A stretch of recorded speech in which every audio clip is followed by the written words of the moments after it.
Había fortalezas que tardaban meses en caer. Había ciudades que resistían años enteros bajo asedio. Y luego estaba Königsberg, una ciudad que los alemanes habían convertido durante décadas en lo que sus propios ingenieros militares llamaban inexpugnable, una palabra que en la primavera de 1945 estaba a punto de ser puesta a prueba de la manera más brutal y definitiva que la historia militar europea había visto desde Sebastopol. 81 horas. Ese es el tiempo que tardó el Ejército Rojo en tomar una ciudad que llevaba siglos siendo el símbolo más poderoso del militarismo prusiano. No días de negociación, no semanas de desgaste gradual. 81 horas de combate continuo, de artillería que hacía temblar el suelo a kilómetros de distancia, de infantería soviética peleando metro a metro en los escombros de una de las ciudades más antiguas y más orgullosas de Europa Central. Y cuando terminó, cuando el general Otto Lasch firmó la rendición el 9 de abril de 1945 contra la voluntad expresa de Adolf Hitler, el mundo tuvo que recalibrar su comprensión de lo que el poder militar soviético era capaz de hacer en los últimos meses de la guerra más devastadora de la historia. Para entender por qué esta batalla fue tan extraordinaria, tienes que entender primero lo que era Königsberg y lo que representaba. No era simplemente una ciudad, era la ciudad que había dado al mundo a Immanuel Kant, la capital histórica de la Prusia Oriental, el lugar donde los reyes de Prusia habían sido coronados durante siglos, el puerto más importante del Báltico Oriental y uno de los nudos logísticos más críticos de toda la maquinaria de guerra alemana en el frente oriental. Perderla no era perder territorio, era perder un símbolo que el régimen nazi había vinculado deliberadamente con la idea misma de la resistencia germánica, y los alemanes lo habían fortificado en consecuencia. Las defensas de Königsberg no eran improvisaciones de los últimos meses de guerra. Eran el resultado de décadas de ingeniería militar sistemática construida sobre unas murallas medievales que ya en el siglo XIX eran consideradas excepcionales. En el siglo XIX y a principios del XX, el ejército prusiano y luego el alemán habían construido alrededor de la ciudad un anillo de fuertes permanentes que utilizaban los principios más avanzados de la arquitectura militar de cada época. 15 fuertes principales formaban el primer anillo exterior, construidos en ladrillo y hormigón armado, con fosos inundados, glacis de tierra que absorbían el impacto de los proyectiles, casamatas subterráneas que podían albergar guarniciones completas con munición y víveres para semanas, y sistemas de túneles que conectaban las posiciones y permitían mover tropas de reserva sin exponerlas al fuego directo. Pero el primer anillo era solo el comienzo. Detrás de él existía un segundo anillo de posiciones intermedias, una cintura de búnkers de hormigón, posiciones antitanque, campos de minas, obstáculos de alambre de espino y posiciones de fuego automático que habían sido reforzados frenéticamente durante los últimos meses a medida que el frente se acercaba desde el este. Y en el corazón de la ciudad, rodeando el casco histórico y el castillo medieval, había un tercer anillo de defensa construido en los edificios mismos, con sótanos convertidos en puntos de resistencia, calles bloqueadas con barricadas de hormigón, y posiciones de francotiradores en cada torre y cada tejado que todavía quedaba en pie. La guarnición que defendía todo esto no era despreciable. El general Lasch disponía de aproximadamente 130.000 soldados y civiles armados, entre tropas regulares de Wehrmacht, unidades de las Waffen-SS, batallones del Volkssturm, formados por hombres demasiado jóvenes o demasiado viejos para el servicio regular, y la policía militar de la ciudad.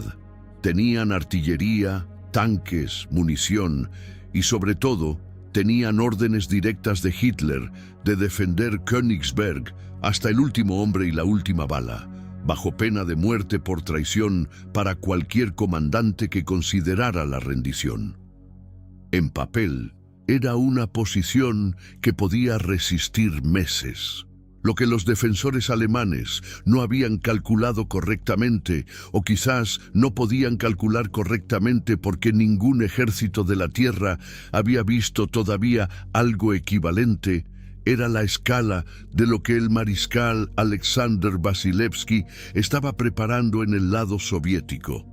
Vasilevsky era uno de los mejores estrategas del Ejército Rojo, el hombre que había coordinado la batalla de Stalingrado y la Operación Bagration, la ofensiva de verano de 1944 que había destrozado el grupo de ejército centroalemán con una eficacia que los propios alemanes calificaron de incomprensible.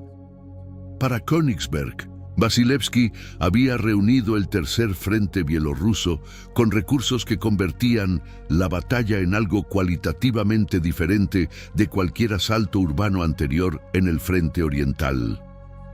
137.000 soldados de combate, más de 5.000 piezas de artillería y morteros, 246 tanques y vehículos blindados, 500 tanques adicionales en reserva, y una fuerza aérea de más de 2.500 aviones que iban a hacer de Königsberg el objetivo del mayor bombardeo aéreo sostenido que una ciudad alemana había recibido desde el ejército terrestre, no desde la aviación estratégica aliada, sino desde fuerzas tácticas diseñadas para preparar un asalto de infantería.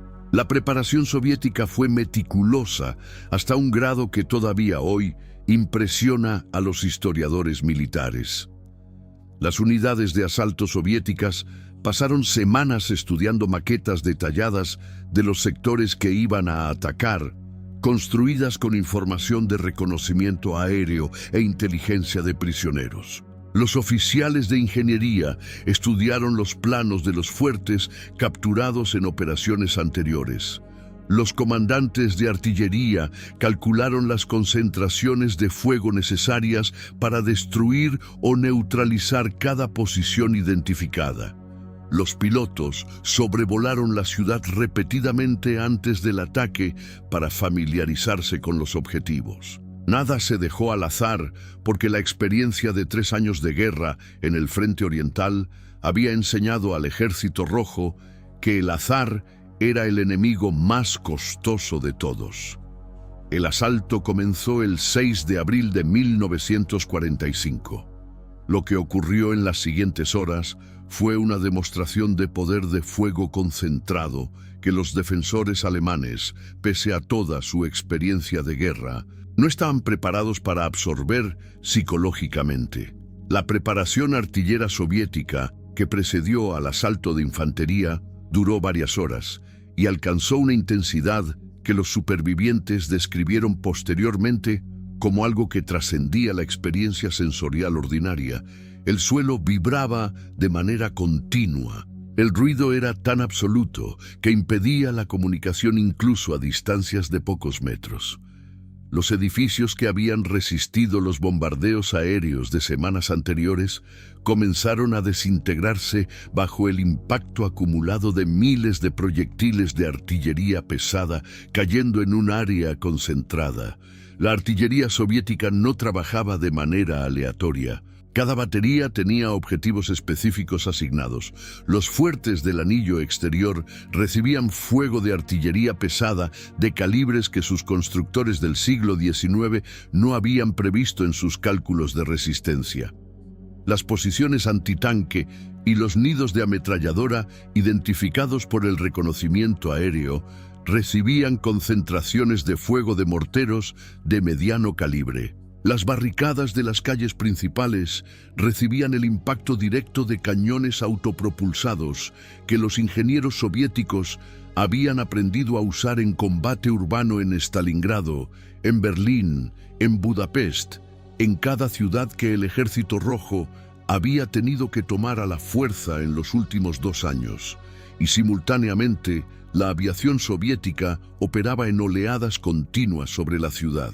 Bombarderos pesados atacaban las posiciones de artillería identificadas en el perímetro. Aviones de ataque en picado trabajaban los fuertes del primer anillo. Cazabombarderos barrían cualquier movimiento de tropas alemanas en las calles.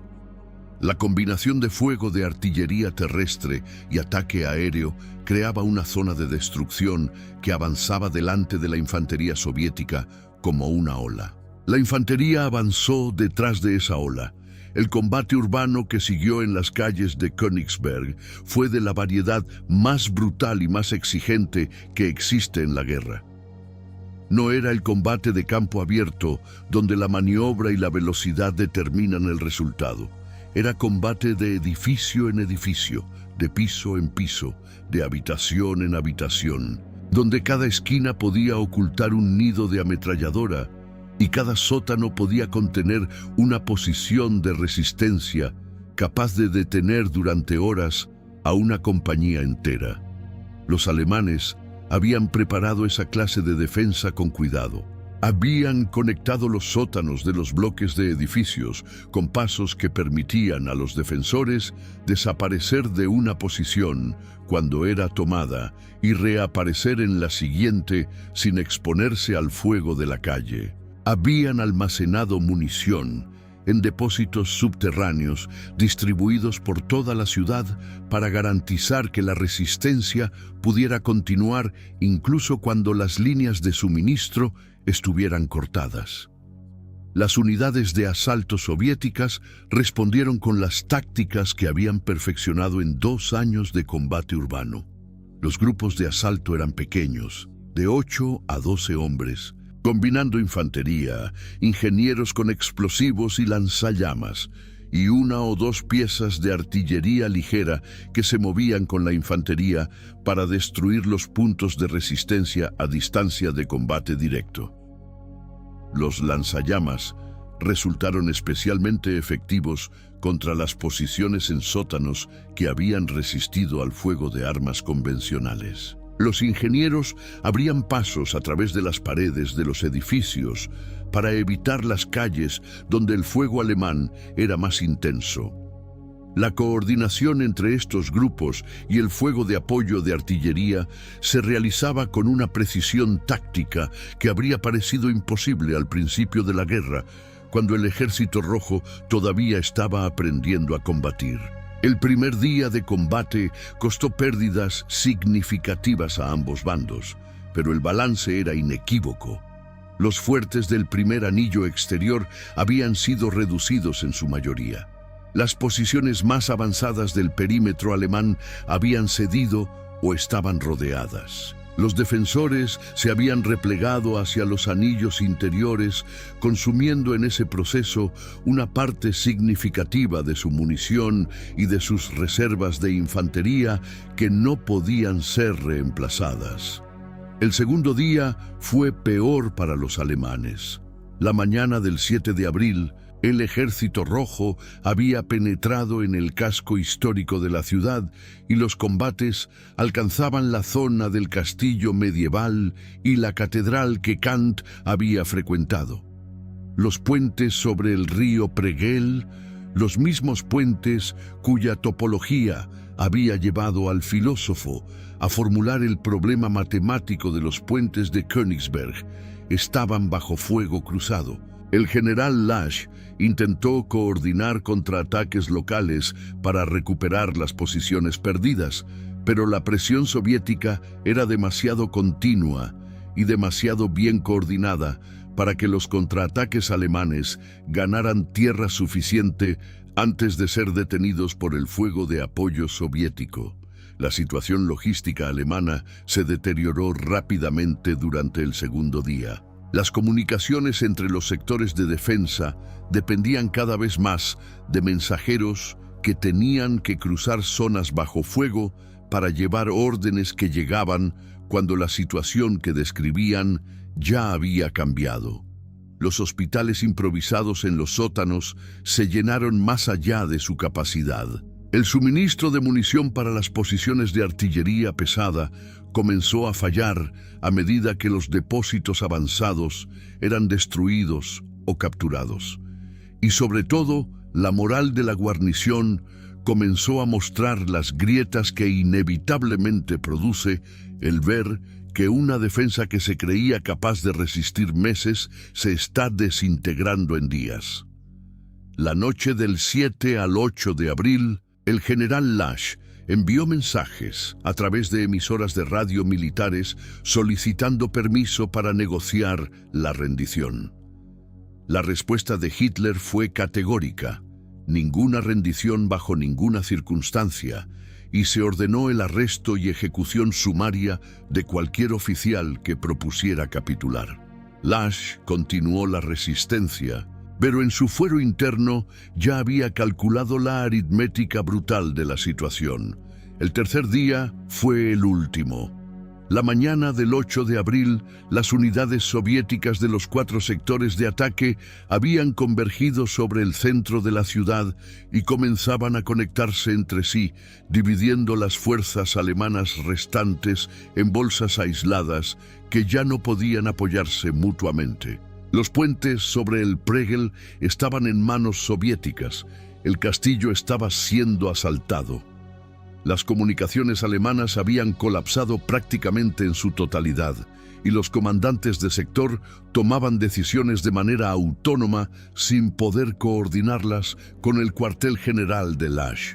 En ese momento, varios comandantes de sector alemanes comenzaron a capitular por su cuenta, entregando sus posiciones a los soviéticos sin esperar la orden de Lash. La cadena de mando alemana, que había funcionado con una disciplina extraordinaria durante los 2 primeros días de combate, se fragmentó en las horas finales. Algunos oficiales eligieron la resistencia hasta la muerte. Otros eligieron la rendición para salvar la vida de los hombres que todavía podían ser salvados. Unos pocos intentaron escapar cruzando las líneas soviéticas hacia la costa, con escasas posibilidades de éxito. El general Lash tomó su decisión en la tarde del 9 de abril.